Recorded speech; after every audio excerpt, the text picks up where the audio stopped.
বন্ধুরা, কেমন আছো সবাই? আজকে আমি সকালবেলায় তোমার দাদাই বাজার থেকে লাউটা নিয়ে এসেছে। এই লাউটাকে আজকে জবাই করব। তাই ভাবছি লাউটাকে চিংড়ি মাছ দিয়ে লাউ চিংড়ি তৈরি করে তোমাদের সঙ্গে শেয়ার করব। এই লাউটা নিয়ে এসেছে, দেখো কচি, খুব সুন্দর লাউ। এই লাউটাকে আজকে চিংড়ি মাছও নিয়ে এসেছে। এই চিংড়ি মাছ দিয়ে নুন হলুদ মাখিয়ে নিয়েছি, ধুয়ে চিংড়ি মাছটা নুন হলুদ মাখিয়ে নিয়েছি, লেবুর রস দিয়ে মাখিয়ে রেখেছি 10 মিনিট আগে। এবার চিংড়ি মাছটা ভেজে নেব আর লাউটাকে জবাই করে জিরি করে নেব। লাউটা কেটে নিয়েছি, দিয়ে এবার লাউটাকে গ্রেটারের সাহায্যে গ্রেট করে নেব। পুরো লাউটা গ্রেটারের সাহায্যে গ্রেট করে নিয়ে ফিরে আসছি। এবার আমি এই চিংড়ি মাছগুলো ভেজে নেব। সর্ষের তেলটা গরম হয়ে গেছে, চিংড়ি মাছগুলো ভেজে নেব।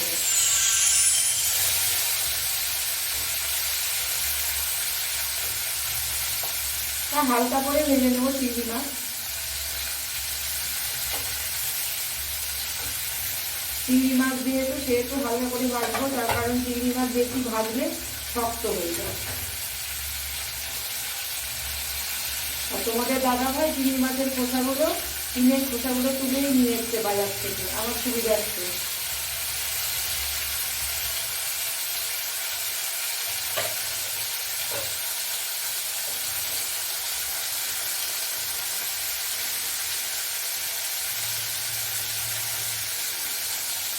সমস্ত মাছগুলোকে এভাবে ভেজে নিই।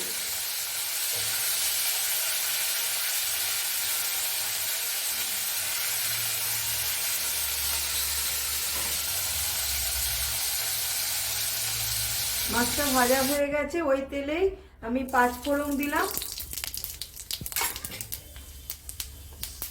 আর রসুন কুচি কুচি করে দিয়ে দিলাম।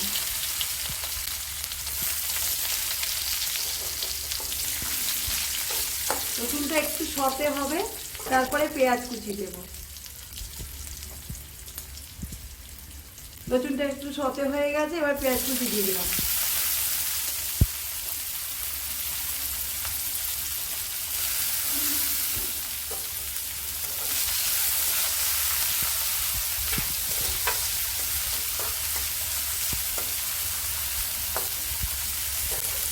রসুন পেঁয়াজটা ভাজা ভাজা হয়ে যায়।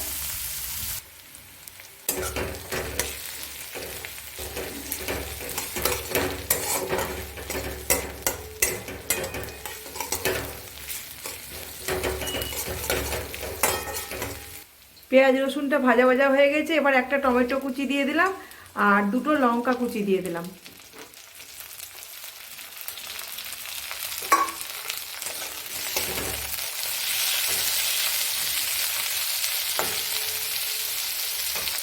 অল্প একটু নুন ছড়িয়ে দিলাম, হলুদ দিয়ে দিলাম,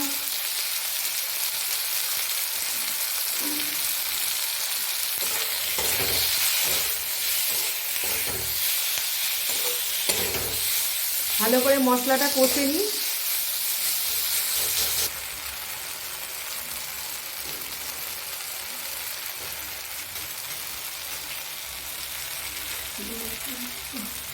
অল্প একটু চিনি দিয়ে দিলাম,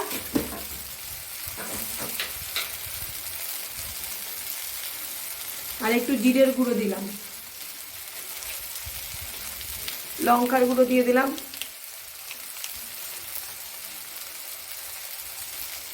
সামান্য জল দিয়ে মশলাটা ভালো করে আরেকবার কষিয়ে নেব।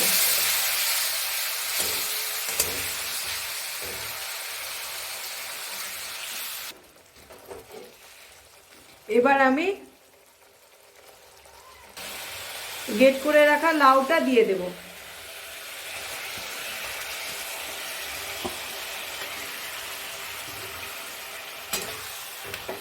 লাউটা আর মশলাটাকে ভালো করে কষে নেব।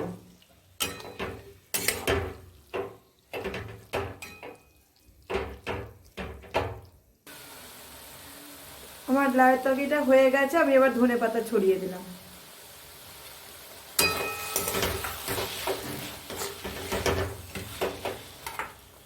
ধনেপাতা দিয়ে দিলাম আর এই চিংড়ি মাছগুলো ভেজে রেখেছিলাম সেইগুলো দিয়ে দিলাম। 2-4টে কিশমিশ দিলাম,